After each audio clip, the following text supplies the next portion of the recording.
After my natural delivery, I was diagnosed with pelvic relaxation that left me with almost no muscle tone down there. My husband, whose size was completely mismatched with my condition, refused to sleep with me anymore. When my father-in-law found out, he cornered me in the bathroom with a dark, knowing look. He confessed to suffering from acromegaly and suggested we might be a perfect physical match. That evening, I made a point of putting on a pair of black sheer stockings, but my husband, Gordon Rudd, claimed that he had a lot to deal with at work, so he grabbed his pillow and went to the study. I was so upset that I was on the verge of tears. The baby's already 3 months old, and you've only touched me once since then. I have needs too. Don't you know you have a problem? Please, just satisfy me this once. I'll squeeze tighter this time. Tighter my foot, give me a break. You're too loose for me to feel anything. I'd get more out of my hand, and you'd better take my advice and have Dad take a look at you as soon as possible. As he walked away without hesitation, I could no longer hold back my tears. In the end, I could only blame myself. After all, I had no right to resent Gordon. My husband and I used to be deeply in love. We had always been satisfyingly intimate. 3 months ago, I gave birth to twins through natural delivery. My birth canal tore during labor. I needed more than a dozen stitches. After that, everything down there became unbearably loose. Our intimacy took a massive hit. My husband slept with me only once after the birth, then flatly refused to do it again. These past few weeks, I had been making do with eggplants, cucumbers, and stuff, but as big and thick as those things were, they could not compare to a real, warm man. If anything, they only made my cravings stronger. That night, I was so desperate, I swallowed my pride and begged my husband again. However, not only did he refuse me outright, he once again told me to find time to see his father for treatment as soon as possible.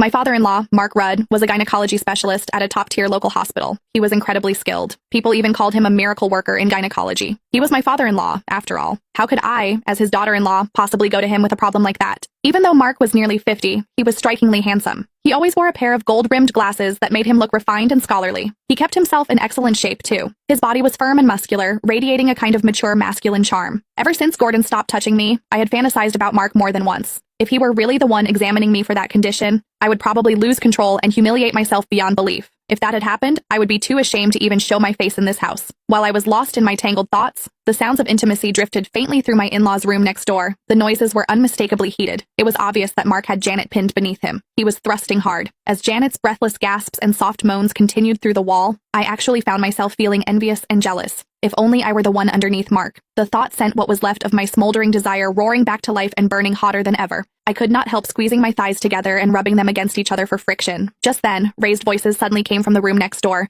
Janet was loudly protesting. Mark's voice followed. He was coaxing her. I was stunned. Apparently, Mark was so vigorous that Janet could not handle it anymore. She refused to continue, no matter how much he lowered his voice and begged her. You're enormous, and you go on for over an hour every time. If you really want it that badly, go find a prostitute. God, over an hour. That must feel incredible. Some people were dying of thirst while others drowned. Mark's size and stamina were astonishing, yet Janet treated it like a burden. Meanwhile, I was empty and aching with need, yet Gordon would rather take care of himself than touch me even once. The world really was not fair. With a sigh, I climbed out of bed and padded miserably to the guest bathroom in the living room.